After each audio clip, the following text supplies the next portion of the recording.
reencarnação. E por isso que eu adoto sempre o termo pluralidade das existências. Coloquei no início reencarnar ou não, para percebermos, porque é um sentido mais usual. Mas eu agora estou a falar por mim. A reencarnação tem também o sinónimo de ser denominada palingenesia, que vem de duas palavras gregas, palin, de novo, e gênesis, nascimento. Portanto, é o nascer de novo. E acredita-se que cerca de 60% da população mundial, ou seja, 2/3 da população mundial, acredita na reencarnação. Só que é aquilo acreditar de forma intuitiva, vou assim chamar. Acredita? Eu acredito, toda a gente fala.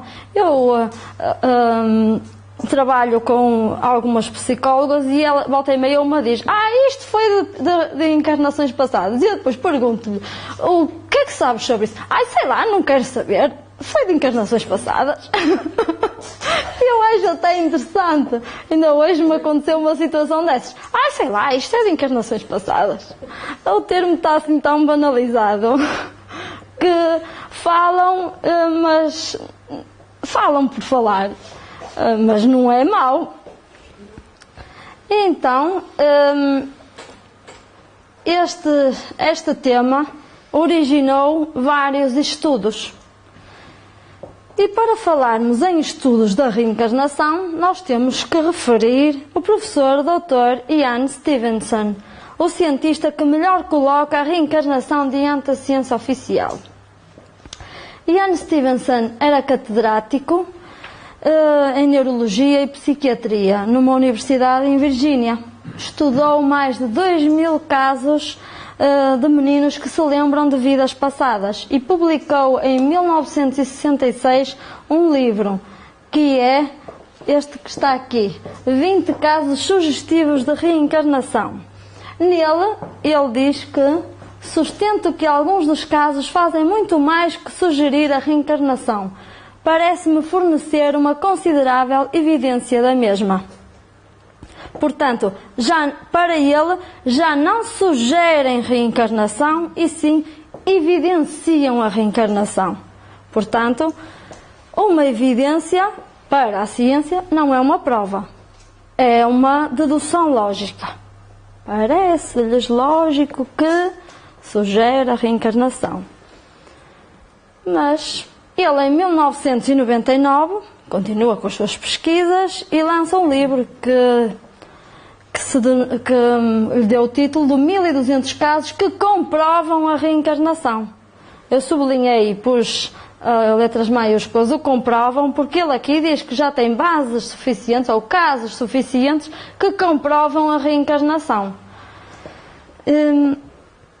E eu vou contar-vos um caso investigado por Dr. Ian Stevenson, que é o caso William George, que era um pescador.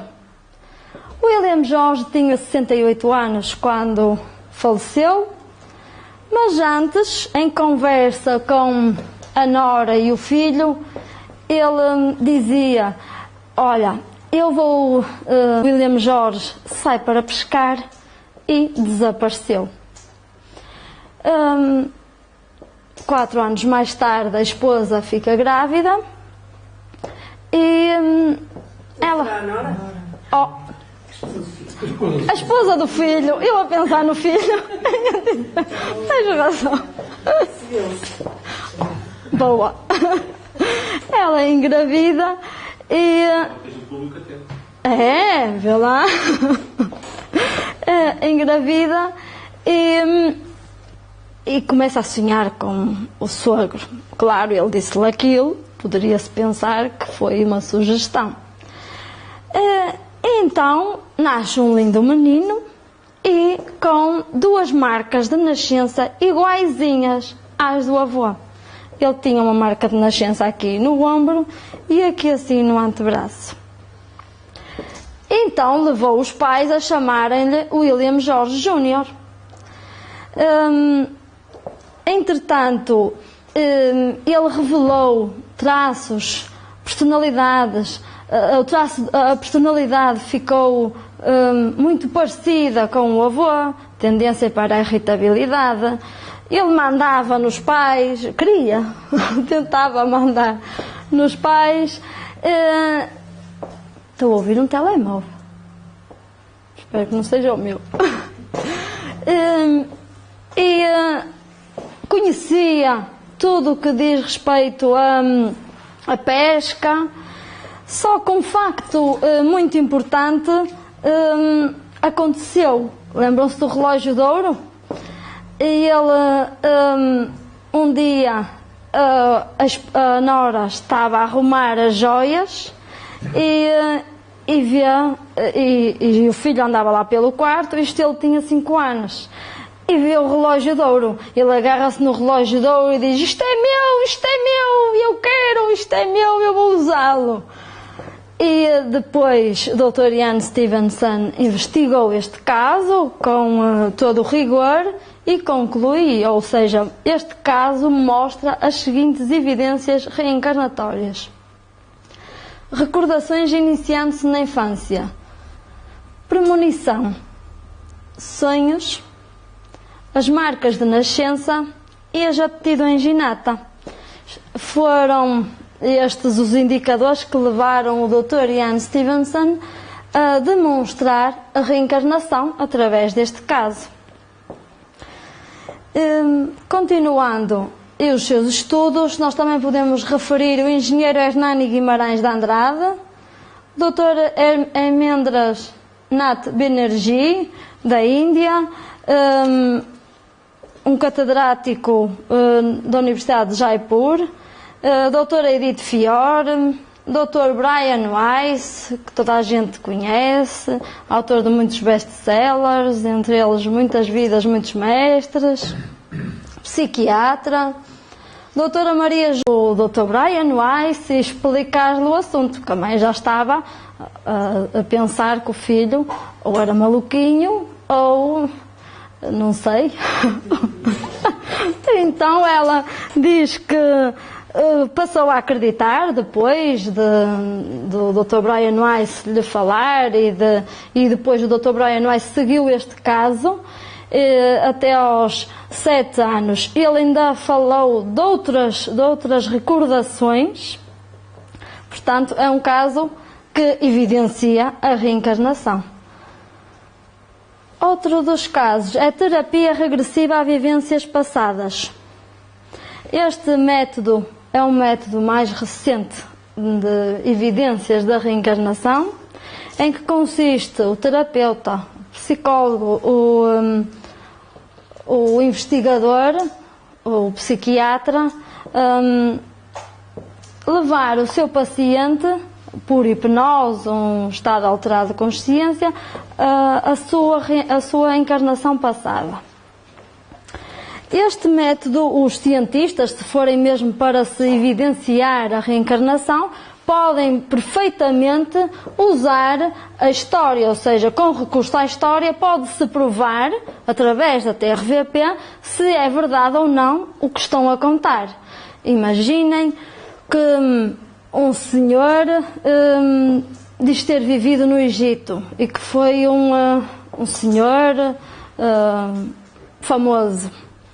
Então, o pesquisador que está a tentar provar a reencarnação pergunta-lhe o que é que comia, o que é que vestia, e se ele disser, por exemplo, que vestia uma saia às preguinhas, típico do Antigo Egito, para os senhores, portanto, temos aqui uma evidência da reencarnação e podemos continuar com a história para evidenciar a reencarnação. Mas é considerável fazer isso? Ainda bem que falou. É assim, existem outros métodos que se pode recorrer antes da teoria regressiva a vivências passadas. Os psicólogos, os psiquiatras têm outros meios. E eu não estou aqui a dizer que não se deve fazer TRVP, até porque ela existe, mas por vezes pode ser até prematuro, porque hoje em dia até se vulgariza a palavra ou dói-me um braço, dói-me um pé, dói-me uma perna, olha, eu vou fazer TRVP. E eu conto-vos um exemplo de uma amiga minha que cismou, que queria saber o que foi em vidas passadas, então foi fazer TRVP e esteve durante alguns dias e meses bastante perturbada, porque ela, durante a terapia regressiva a vivências passadas, ela via-se como louca. E via-se louca, assim, apertada, a fazer assim, e aquilo perturbava até no seu sono. Não estou a dizer que sou a favor nem contra, é melhor consultar um psicólogo, um psiquiatra, credível, idóneo, e que recorram. Mas é aconselhável à luz do espiritismo fazer isto? Isto não é uma prática espírita. Sim. Pronto. Isto é uma evidência que a ciência utiliza e que podemos sustentar da reencarnação. E eu vou falar-vos, e eu passei isto à frente, ainda não vos falei das experiências quase morte. São experiências que milhares de pessoas por este mundo fora já tiveram, em que são dadas clinicamente como mortas, mas que regressam e vêm relatar o que lhes aconteceu quando estiveram aparentemente mortas, entre aspas. E dentro das EQMs falámos no Dr. Raimundo Mundi Jr., que foi o pai das EQMs, e ele começou os seus estudos, ou a primeira pessoa que lhe falou sobre EQMs foi o seu professor de psiquiatria, que lhe contou um caso, duas experiências que ele teve. O professor de psiquiatria passou por duas experiências quase morte. E ele conta-lhe e ele fica assim, com aquela pulga atrás da orelha. Entretanto, licencia-se, vai dar aulas para a universidade e as alunas começam a falar-lhe que o familiar teve uma EQM, a amiga também teve, o primo, e ele resolve estudar e lança a sua primeira obra, Vida Depois da Vida, em 1975. E vou-vos falar aqui de um caso, umas experiências quase morte, que é o Dr. Melvin Morse. Ele é pediatra, neurocientista, estuda as EQMs em crianças desde 1980. Optei por trazer este caso porque é um caso bastante interessante. É um pediatra que estuda as crianças, portanto tem contacto com crianças, e elas falam das suas experiências quase morte. E são crianças, os casos por ele investigados, são crianças dos 2 aos 6 anos, portanto ainda não sabem ler nem escrever, e daí que é muito interessante, elas através dos desenhos relatam a sua experiência quase morte. Podemos consultar os seus estudos neste site, www.melvinmorse.com, para quem quiser ter acesso. E vou-vos falar desta menina. Esta menina foi salva pelo Dr. Melvin Morse de um quase afogamento numa piscina. Ela tinha 5 anos quando isto aconteceu e esteve aparentemente morta durante 19 minutos, sem qualquer batimento cardíaco. Ela, quando ressuscita, entre aspas, faz este desenho. Bastante interessante porque ela delimita as duas realidades através desta linha aqui azul, que até acho que nem se vê muito bem. E ela diz que aqui é o plano físico e aqui é o plano espiritual. E diz que onde esteve, que era muito bonito, ela via árvores, teve em contacto com familiares desencarnados e numa determinada altura esteve com uma avó que lhe disse: olha, vais ter que regressar porque vais ter que ajudar o teu irmão que vai sofrer de um problema de coração. E a menina lá ressuscitou, faz este desenho. 3 anos mais tarde, o irmão de facto teve o problema de coração. Outro caso é desta menina aqui que tinha 6 anos quando fez este desenho, e ela relata ao pormenor o processo de reanimação.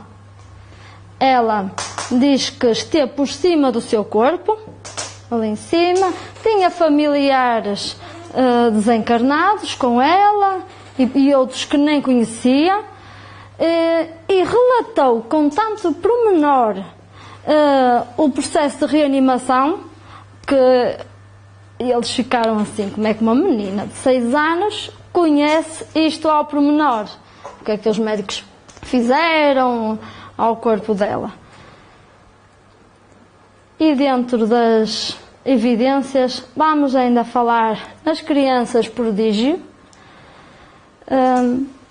que são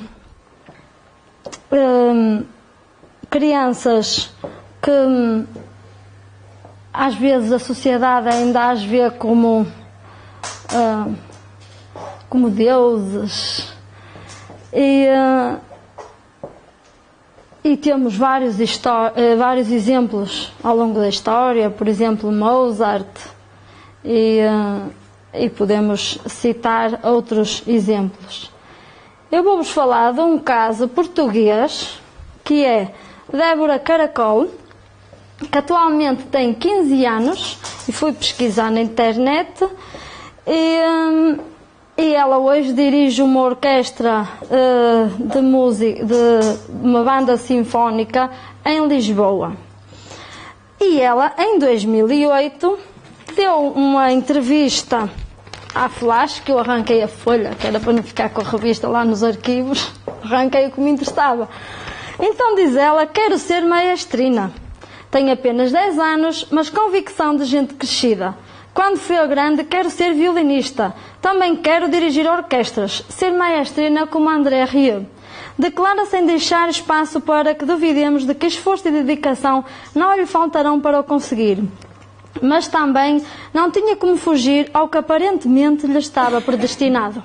A mãe conta orgulhosa: com 14 meses já sabia todas as letras do alfabeto, incluindo o K, o Y e o W. Aos 2 anos e meio começou a tocar piano. Aos 3 já sabia ler e escrever pequenas palavras.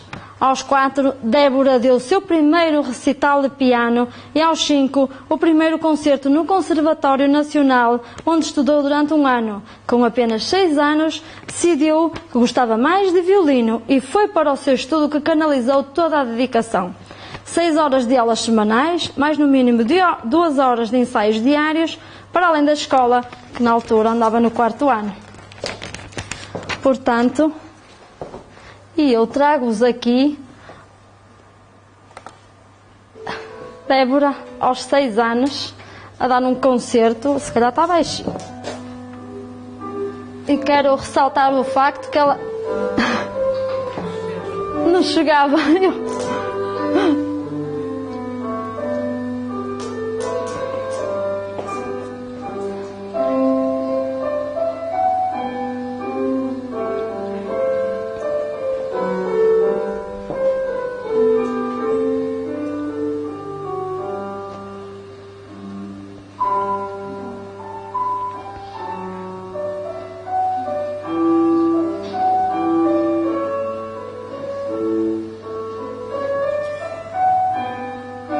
Não chegava ao chão, viram?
podemos questionar-nos de onde é que vêm tantos conhecimentos.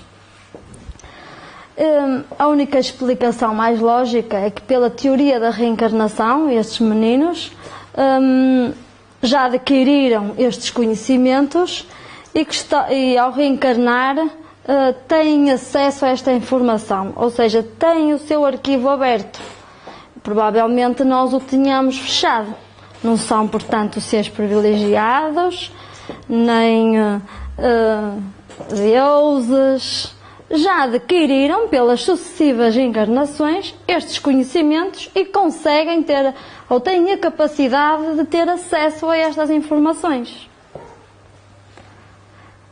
Vamos ouvir agora ela no violino.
Depois de nos deliciarmos com estas músicas, nós podemos concluir que estas investigações estão a conduzir, estão a empurrar os investigadores para as evidências da reencarnação.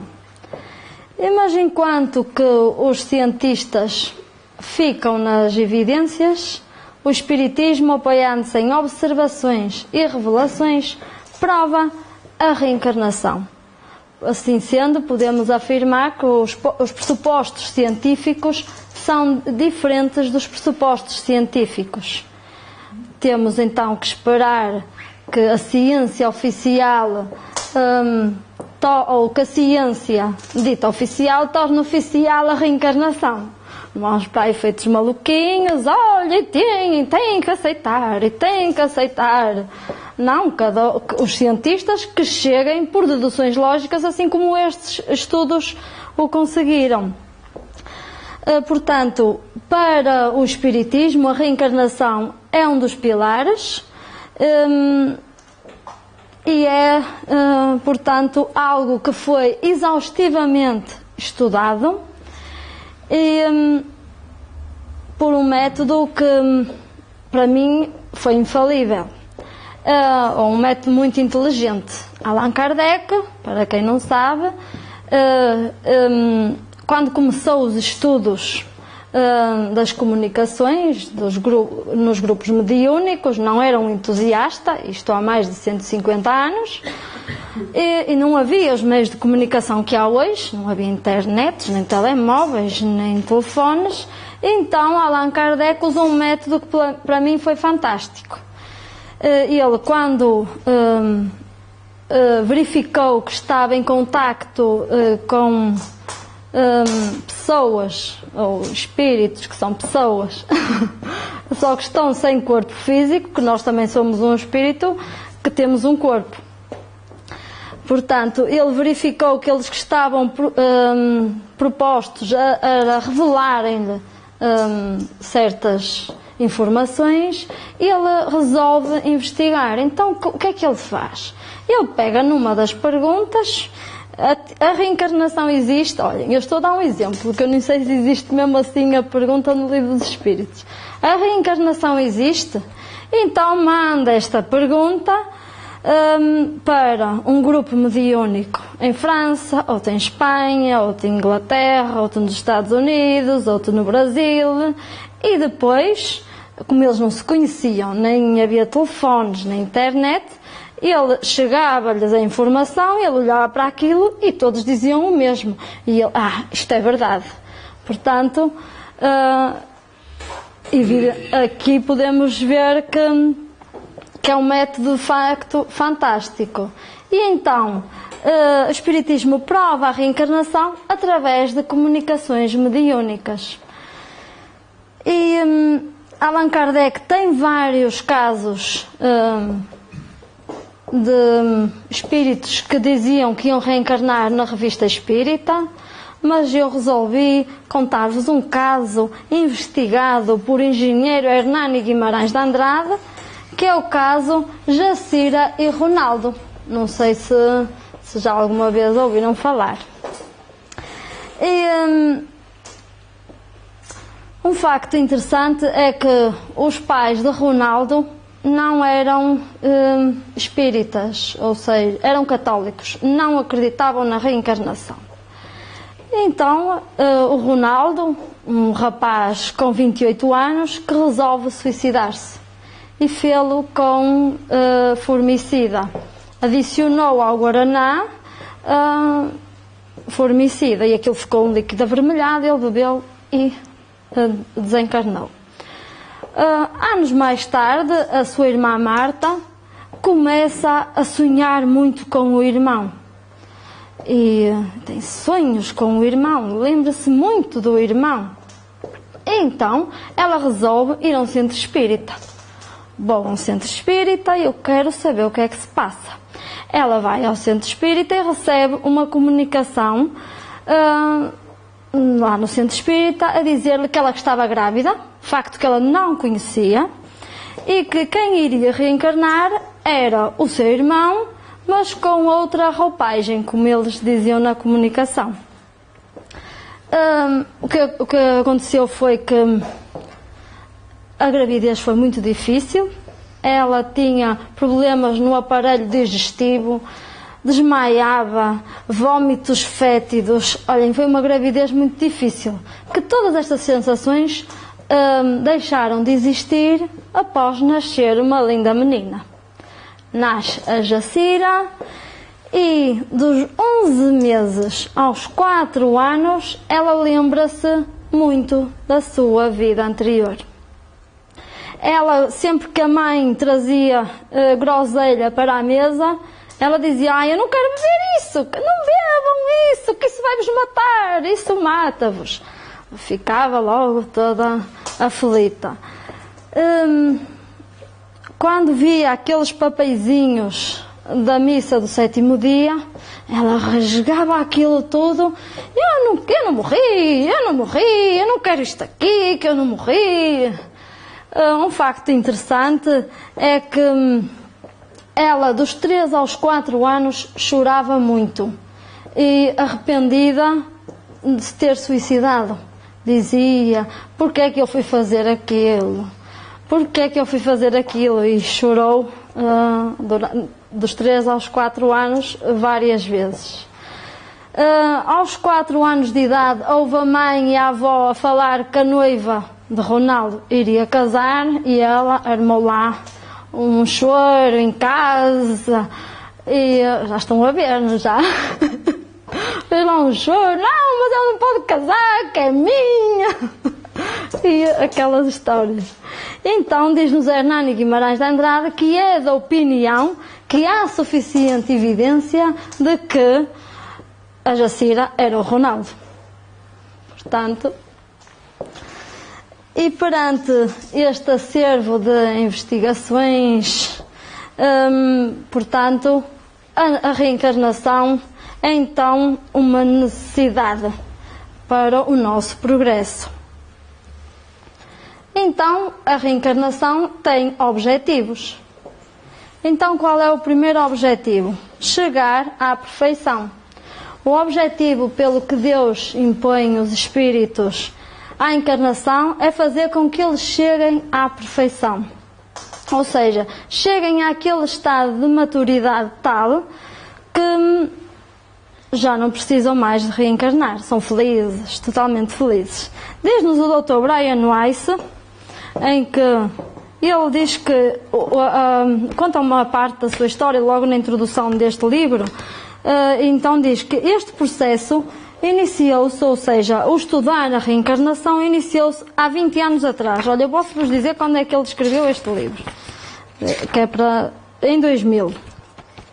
Há 20 anos atrás. Desde então já procedi a mais de 2000 regressões com pacientes até à fase perinatal, intrauterina e até às memórias de vidas passadas. Com o meu trabalho abordo temas como reencarnação, terapia de regressão a vidas passadas. Acabei por me tornar o decano não oficial da reencarnação. Ele diz que esta classificação é bem-vinda.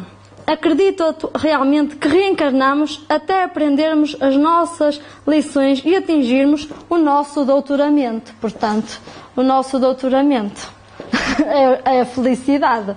Ele compara este estado de perfeição a um doutoramento. Além do mais, tal como tenho vindo sempre dizer, dispomos hoje em dia de provas históricas e clínicas consideráveis que comprovam a realidade da reencarnação. Portanto, eu quis-vos ler em primeira pessoa e ele a falar porque é mais interessante ver um médico a falar-nos destas coisas.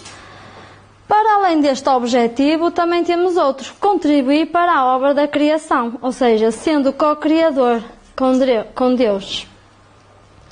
Nós então revestimos este pesado manto de carne, ou leve, como quiserem chamar.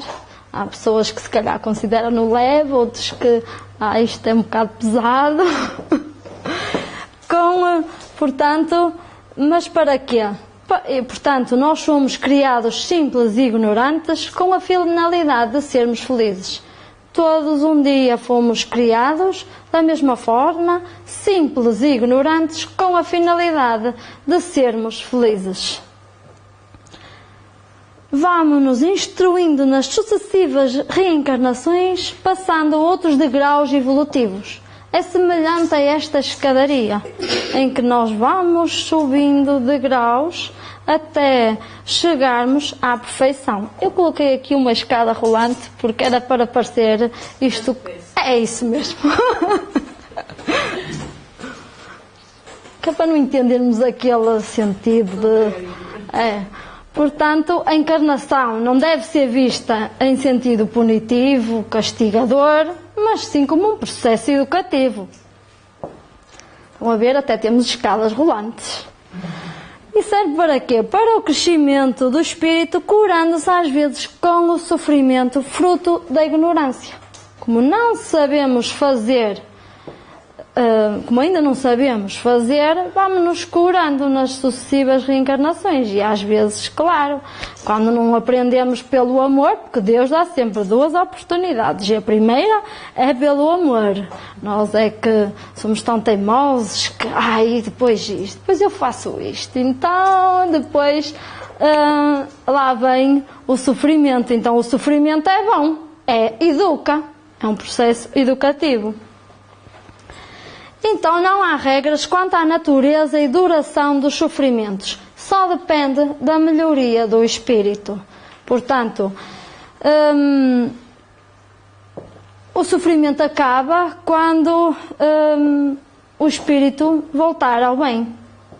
Quando adquirimos determinado conhecimento, já não preciso daquela pedra no sapato. Não é verdade?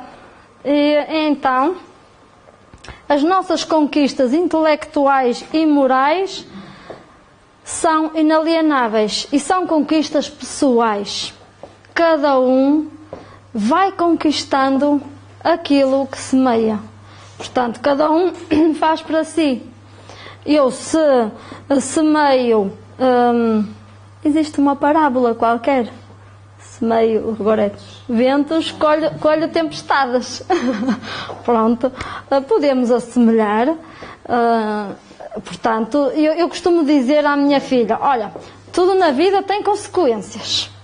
E se optamos por determinado comportamento errado, vai-nos trazer consequências menos boas. Se adotarmos por um comportamento mais certo, vamos ter consequências boas. Portanto, nós é que sabemos, cada um é que sabe de si. Então, podemos dizer que a reencarnação é justa. Portanto, sem ela não há justiça divina. Podemos perguntar porque é que uns nascem em África em más condições, porque é que uns nascem num palácio, outros pobrezinhos, ou uns muito espertos e os outros assim uns palerminhas. Uns nascem pretos, outros nascem brancos, outros nascem amarelos, vermelhos, verdes, como quiserem dizer. Esta doutrina é, portanto, consoladora. Cada um, o espírito, portanto, pode fazer numa existência o que não pôde ou não quis fazer na anterior. Portanto, Deus é tão justo, que nos dá infinitas oportunidades. Nós podemos, através das sucessivas reencarnações, fazer o que não fizemos. Portanto, podemos afirmar que nós somos os árbitros da nossa própria existência. Podemos dizer que somos os engenheiros, os arquitetos, os doutores, o que quiserem lá chamar, os construtores. Cada um é que vai conquistando o seu futuro. E quando é que começa o futuro? Já, agora. Então, antes de começarmos a conclusão, será que já sabem a resposta para o início daquela primeira pergunta? Reencarnamos ou não? Não quero que me respondam, quero que pensem sobre isso, investiguem mais, leiam, porque nem é esse o objetivo do Espiritismo, nem desta casa, nem o meu objetivo é vir para aqui e dizer vocês todos têm que acreditar no que eu estou a dizer. Isso não é verdade. Portanto, foi deixar-vos daquela pulga atrás da orelha para que vão pesquisar. Hoje temos na internet tanta coisa boa. Bem, podem comprar livros que existem em livrarias. E hoje temos o privilégio de estar num país, de ter nascido, de ter reencarnado num país livre, em que podemos ir à livraria, à FNAC, comprar o livro do Brian Weiss, como podemos comprar o livro dos Espíritos, como podemos comprar outros livros. O conhecimento está aí para todos. Então vou concluir.